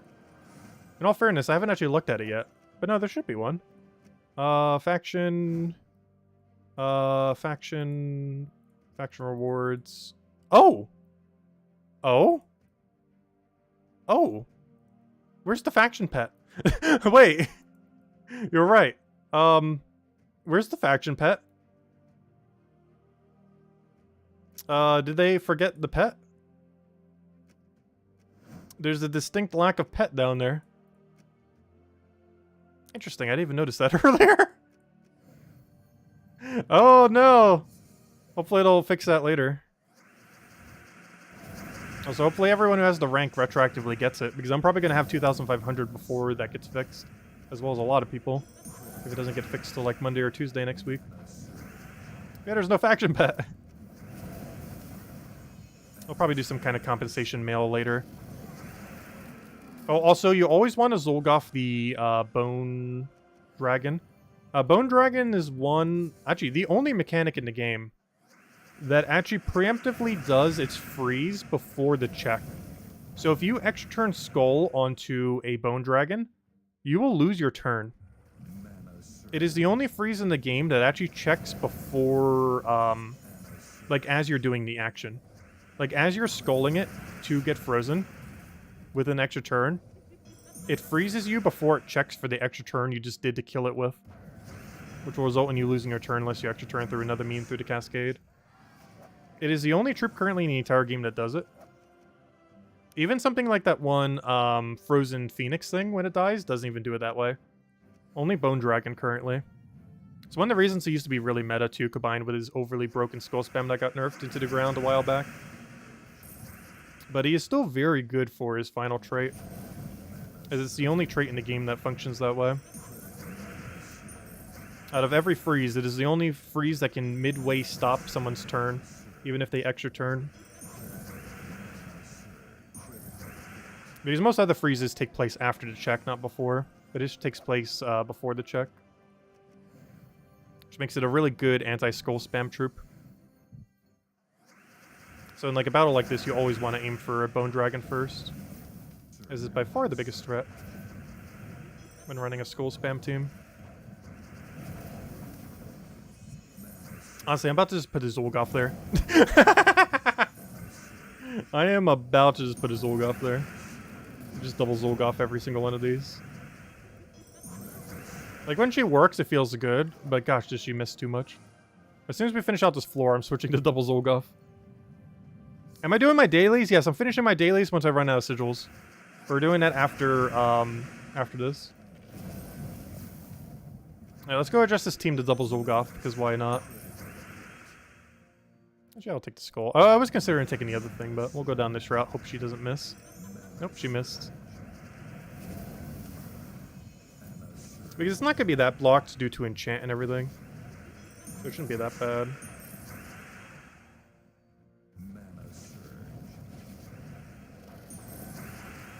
Alright, double Zul'Goth time. Because why not? And what's kind of funny is we actually maintain the same boost ratio for O'Shea's Tome. Because it's boost ratioing from all, it boost ratios from all blue and all elemental. Wild Queen is only an elemental, and this is only a blue. So our boost ratio is still the exact same.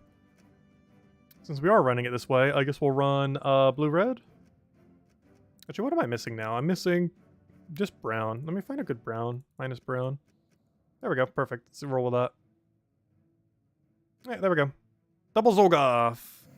Now we'll run this for the next 8 floors, because I'm pretty sure we're getting one Valor even within there. Most likely. It's either going to be 6 or 8, depending on how it rolls.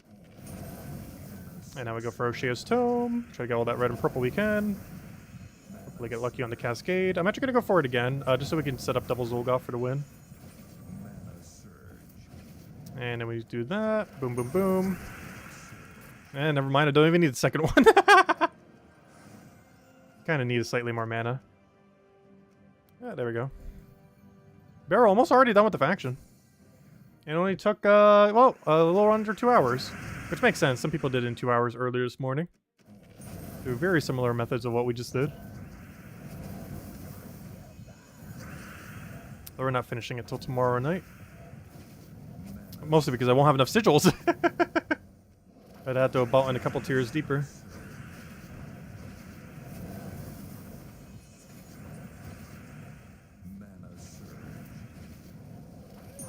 Okay, this is so much more consistent. Just double Zul'Goth in it all.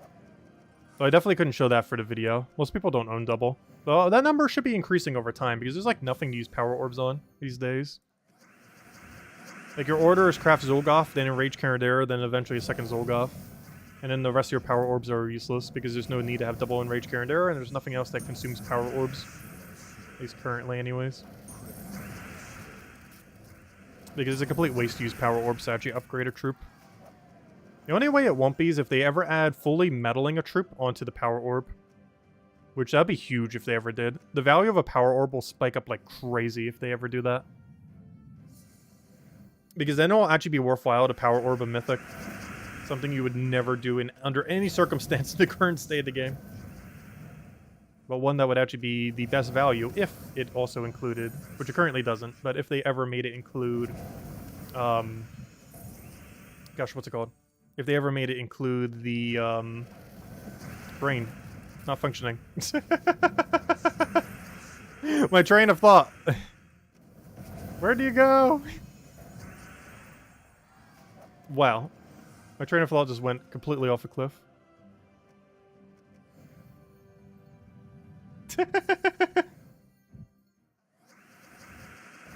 Oh, if they ever made it include the elite levels.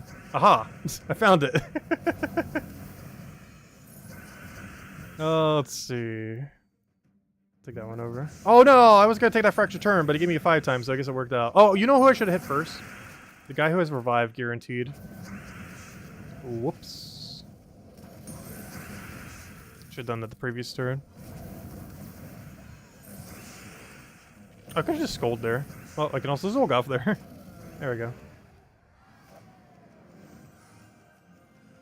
Oh, say hello, Black Glass, by the way. Man, it's so weird that the pet doesn't exist. Hopefully they'll fix that soon. It would invalidate metals? No, metals would still have a high value. It would just make power orbs more value. Like, you would still need bronze, silver, and gold metals. Maybe slightly less so. But you'd still need them.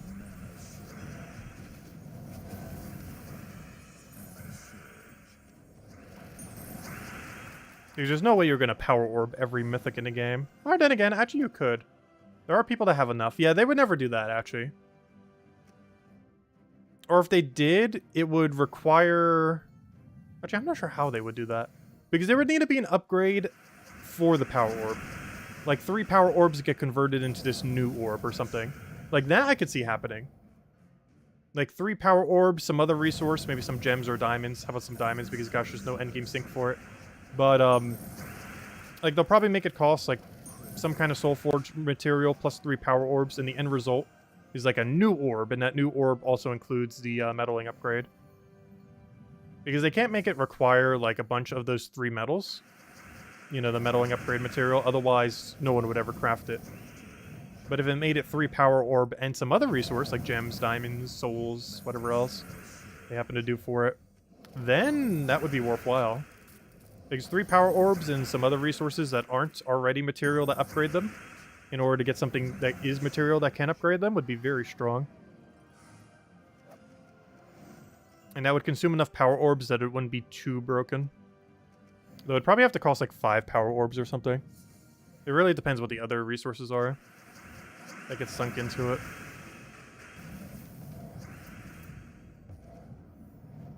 That would give a really good purpose to power orbs. If you can convert X amount of them into an orb that maxes a troop in every regard, including metalling. Which, of course, would pretty much only exclusively be used on mythics. But it would ruin a lot of the other value that the power orb gets. But in all fairness, almost any instance you use a power orb in is already wasting so much of its value in one way or another. Because if you use it on a mythic, you're wasting the Ascension. If you use it on a common, you're wasting it for the trait stones and the souls. It doesn't matter what you target with it, it is being wasted compared to using other orbs. With the only exceptions being Zul'Goth and Enraged Carandera, because those are the only ways to get them, is through power orbs. Yeah, power orbs are a really weird currency, especially... The biggest thing that confuses me so much to this day is they have made power orbs so much more easier to get over the last 3 years. And in the last 3 years, they have added 0 sinks for power orbs. Literally 0. Not even like, oh, it was only like 1 or 2. No, literally 0. Ever since there was a 1% chance to get power orb from major orbs, and then of course we started getting them for every holiday and a bunch of other stuff, they started adding them in like the paid side of the super pass, where you get one in like that $20 pass thingy. They started to put them like everywhere. But in that time, there have been 0 total new locations to use power orbs. It is so weird. Where they made their frequency so much more, but added absolutely nothing to use them on in that entire time. Like, when they were rare, they were adding some stuff to use them on. But then the second they become, like, super common, like, there hasn't been anything additional to use them on. It's just so strange. How does the Glory Orb not lessen metals? It does. But the metals are used for most lower rarity stuff now. with the exclusion of Nishas. Nishas are used exclusively only for mythics, which are pretty much how they were before, but especially even more so now. But no, you still need all the other rarities that aren't Nishas for common to legendary. You still need them for those upgrades. Also, one nice thing about excess Nishas is you can use, while I don't advise doing this until you have every mythic maxed, which most people are far, far from doing, but eventually, once you have every mythic maxed, which might actually happen before every legend, you can actually start using a Nisha medal to do the final level, saving you 3 Anus for when you start doing legendaries. I would say in the current state of the game, you should never do that, as the Nisha is worth more than 3 Anu. But eventually, we could reach a point where the Nisha is used for the legends. But no, all the medals that are not Nisha, they're currently used to get all the other stuff up that you wouldn't be able to easily medal with the glory medals. So there's still a point to all of the tokens. Nishas are used mostly for the 3rd level of mythics. All the other ones are used for the corresponding rarity. So they all still have a purpose. Though I have been grinding them a lot less recently, that's for sure. Yeah, they've still been around. How many more sigils do we have left?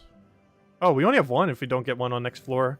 Oh, you know what that means? I might have to buy 2 more tiers tomorrow because of how much rush method we did. So we want to wait till Sunday, and I really don't want to wait till Sunday. I'd honestly rather spend like almost 400 more gems just to not wait one day. Oh no, maybe we will wait the one day, we'll see. This is wasting a bit of gems, but honestly, we have enough to splurge on it.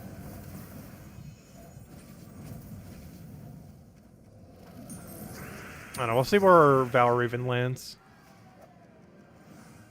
Because right now, even if we buy 1 more tier tomorrow, we will only be with 1 Valraven at 470. Which means I would still need 3 more. Which of course is 1 tier 7. And that's assuming we even get the Valraven in there. Which we should. Be able to get 1 more squeezed in there. How would you feel if you medal a troop and the devs decide to nerf said troop? They don't have any way to refund that. They actually have a refund system in the game. However, you can't refund meddling, oddly enough.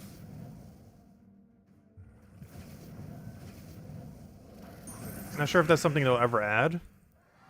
They've been kind of hesitant to ever add refunding mechanic again, I think, ever since they made the bandit refund.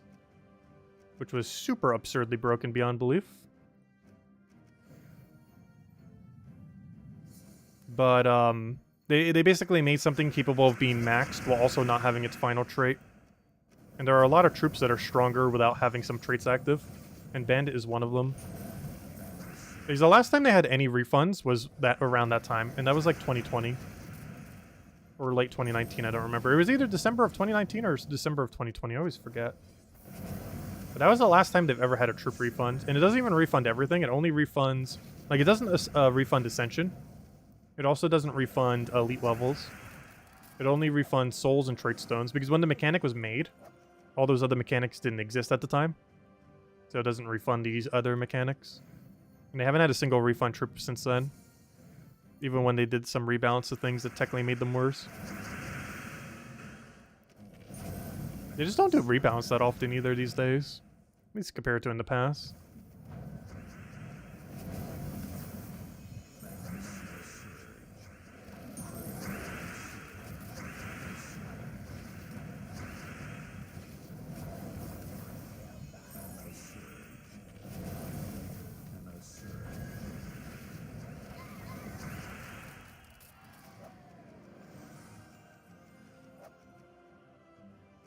I think this might be our final battle, unless there's a Valraven in here.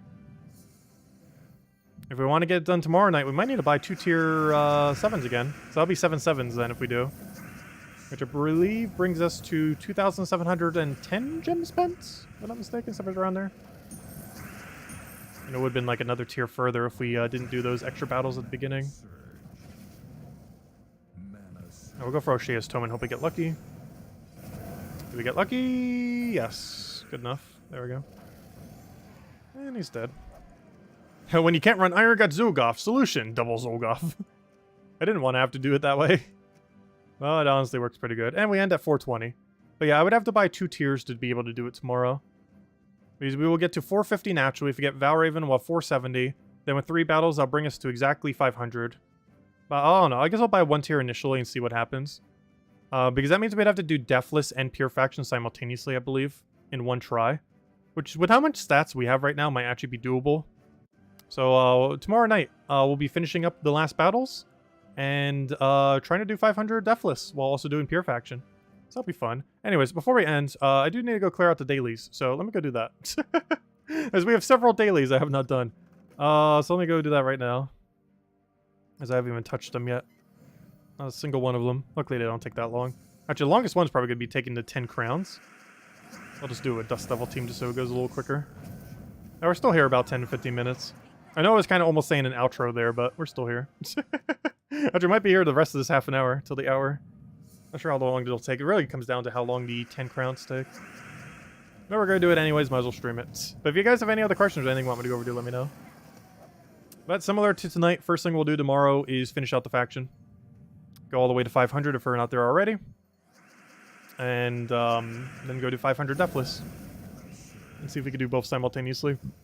Actually, and if we don't, then we'll have to get some more sigils.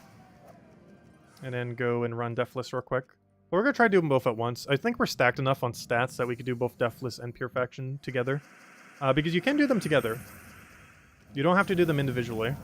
It does count if you do a Deathless Pure Faction. It's really hard to do that for a lot of factions. But if you pull it off, it does count for both milestones simultaneously with 1 sigil, instead of needing to do 2 sigils for it. Because normally the way you do it is you do 1 battle with your normal team to get 500 Deathless, and then you do another battle with the Pure Faction team and do 500 Pure Faction.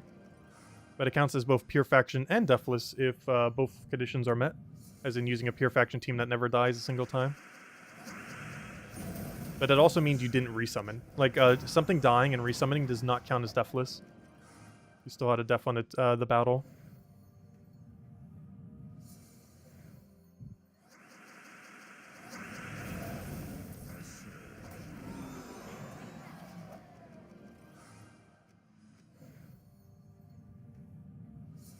Also, I don't think we're doing any battle. Oh, no, we will. I was going to say, I don't think we're doing any battles that we're going to get a Merchant or Angel, but we actually are. Because when we go for the 10 crowns, every single one of those battles can.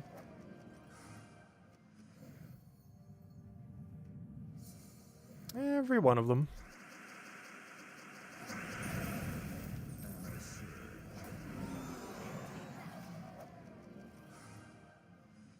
Alright, there we go. Alright, let's go back up. Loading, loading, loading. There we go.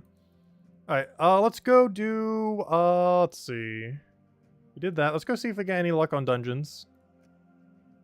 Okay, we got enchant. Gosh, we've been doing so bad on the trap. No! We've been doing so bad on the traps lately. Web is so annoying. I also want to go switch to cleanse. That is so really annoying. I really should go switch to cleanse medals or to a cleanse team. Because otherwise we can't do anything our first several turns. Oh wait, that's funny. We got enchant to go with it. What a weird combination. We're webbed and enchanted. That is a super weird combination. Because we're getting our mana quicker, but we can't use our magic with our ability. There we go. Very weird combination.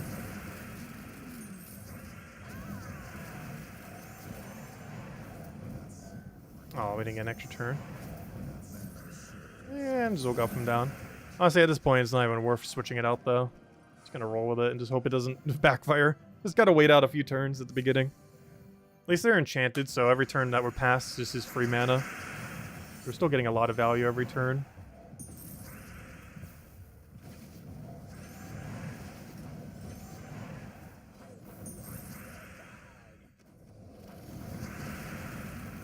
Alright, you need to go resummon. Oh, there goes our team. Team, come back! Gosh, they hit hard.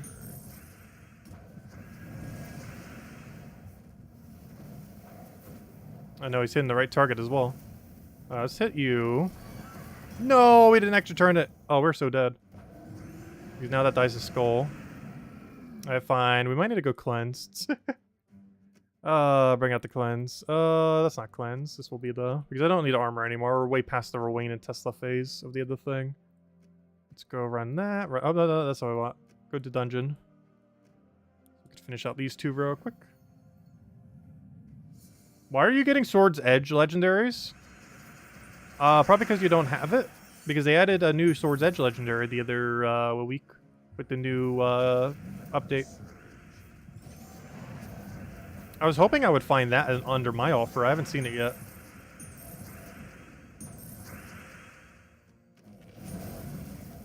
Because I keep getting just the epic one. It never actually keeps offering me at all the legendary one. I wish it would. Because then it would stop offering me any of them if I could. Let's see. Take that one.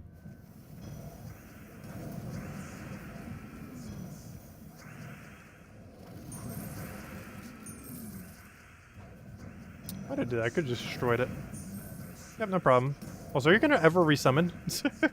So many casts and he hasn't resummoned a single time somehow. Unfortunate.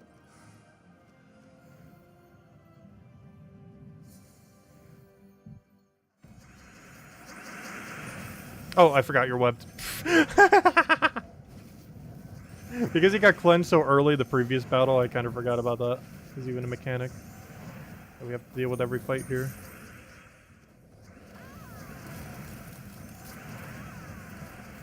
I'll take an extra turn red there first, but it's fine. Yeah, hero's down, but that's fine as well. I think his concern is his last slot here.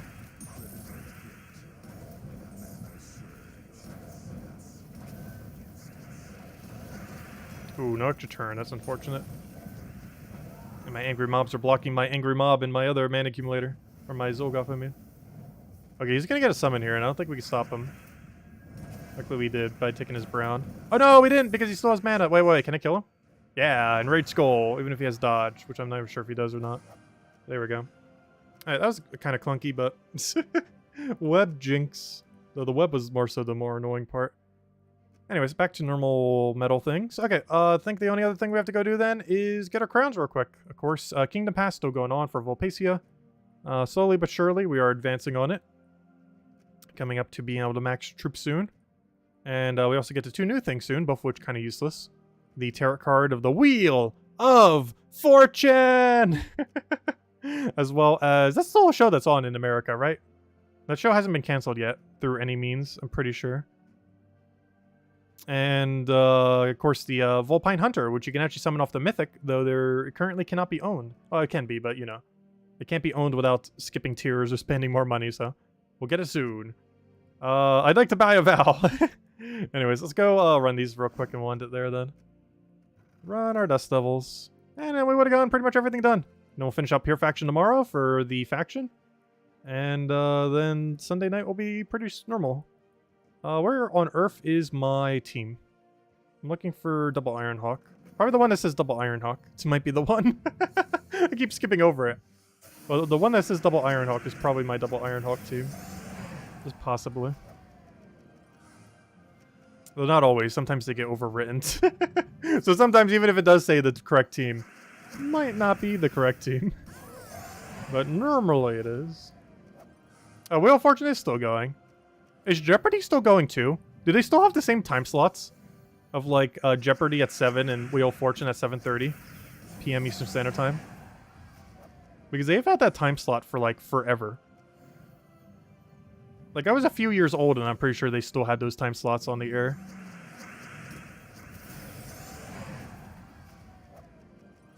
I don't think any game shows have ever lasted that long, have they? Compared to Wheel of Fortune and the other one. Because I don't think Who Wants to Be a Millionaire still goes, or any like these other really old ones. Or like The Price is Right. I'm pretty sure The Price is Right isn't gone anymore. I think.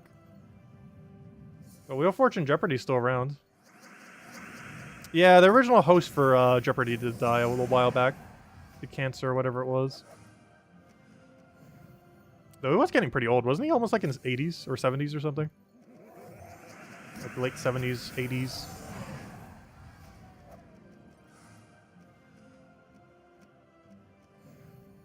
Can Google it? Yes, we can. But also, chat is our Google sometimes. Oh, Price is Right is still going. Interesting. Oh, he wasn't the first host, really? Well, he's the first host to me, because when I was a kid, I believe he was the host. So I just know him as the host. Even if there was another one way back when. Gosh, those options are horrible. I'll take the food, though.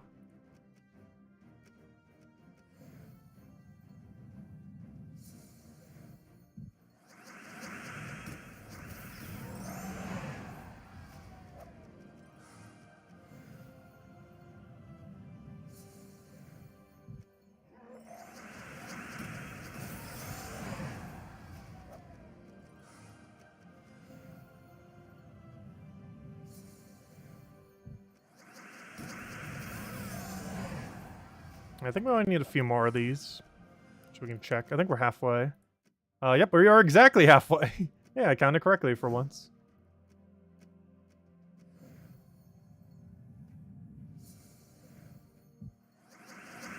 Family Feud is still on 2, really?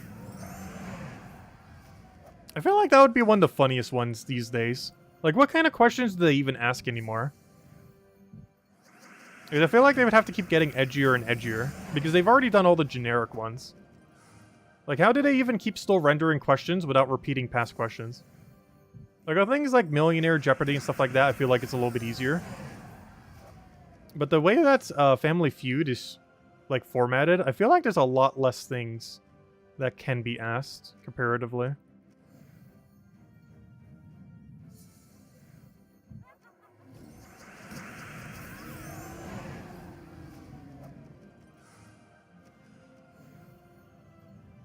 I feel like Wheel of Fortune uses the least amount of content each time, so that one could go on forever. Like, Jeopardy, I feel like could end up hitting a wall too eventually, where they've just kind of exhausted, like, every possible thing. But Wheel of Fortune only does, like, so few, like, phrases, words, stuff like that, that it would take forever for them to go through everything in existence. Whereas Family Feud, Jeopardy, and stuff like that could hit it a lot quicker, due to them cycling more content as far as, like, questions and stuff.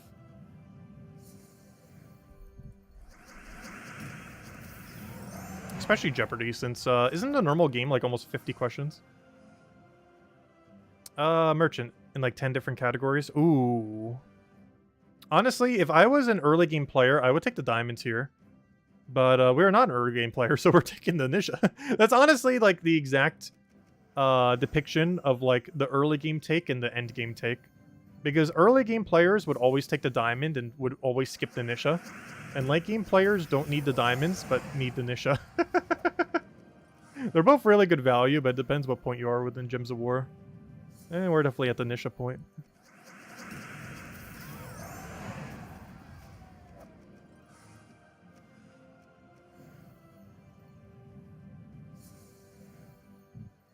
What's something you're afraid to tell your spouse? Yeah, that one, Family Feud, is very funny. Because their spouse is literally there in most situations, or watching.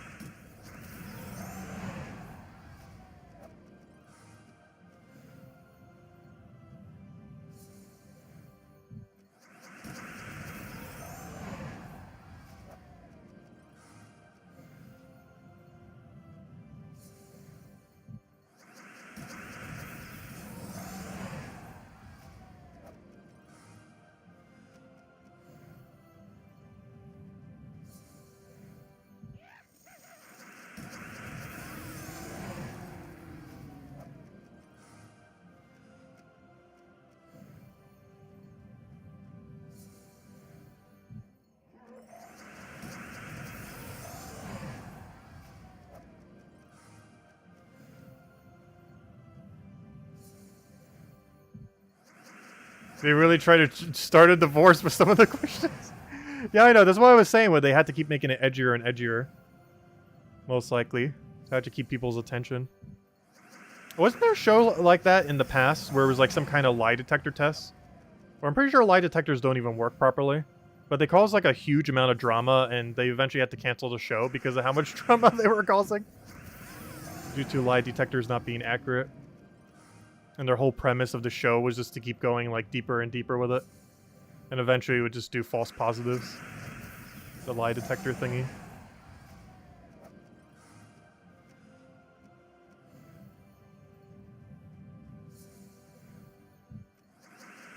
I can't remember what that show was called. And I believe there was like multiple different versions of it too. I know that used to be a thing way back when. Which I'm pretty sure does not exist these days. I don't think they legally could. Because lie detector tests are basically like a pseudoscience.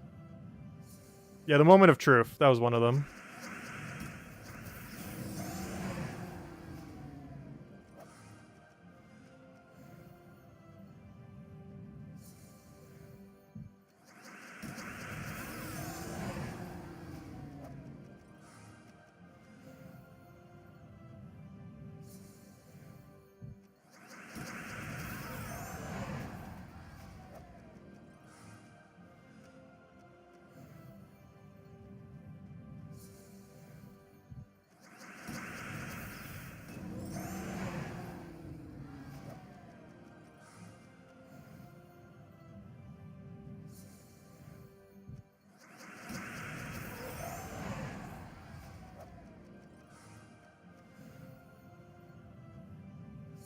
It was canceled for a hole in the wall. I've heard of that. I don't think I've ever seen it, though. Isn't that a game show where they literally just go through the wall? It's basically Fall Guys. Like one minigame in Fall Guys.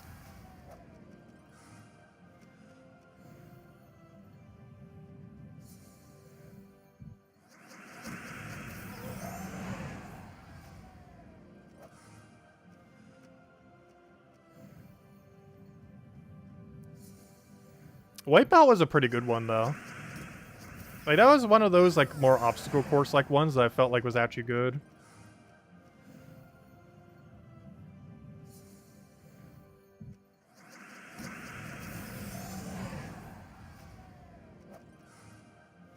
It is based on a Japanese game show sketch.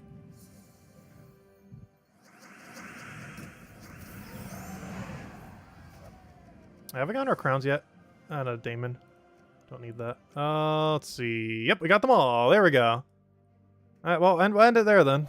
Hey, an Imperial. Nice. I need those. Gonna be upgrading a bunch of them. Anyways, guys. But yeah, tomorrow night, we will go finish the faction. We are currently at 420. Nice. And, we'll go all the way to 500, tomorrow. And we'll do Pure Faction. We'll do Deathless. Potentially simultaneously. Ideally. And, we'll go from there. And that's pretty much the game plan. So tomorrow night, same time as always, 2 hours prior to now tomorrow, 8 p.m. Eastern Standard Time, as we do every night. I hope you all have a wonderful, wonderful weekend. And yeah, I'll catch you guys later. Thank you so much for stopping by, and goodbye, everyone.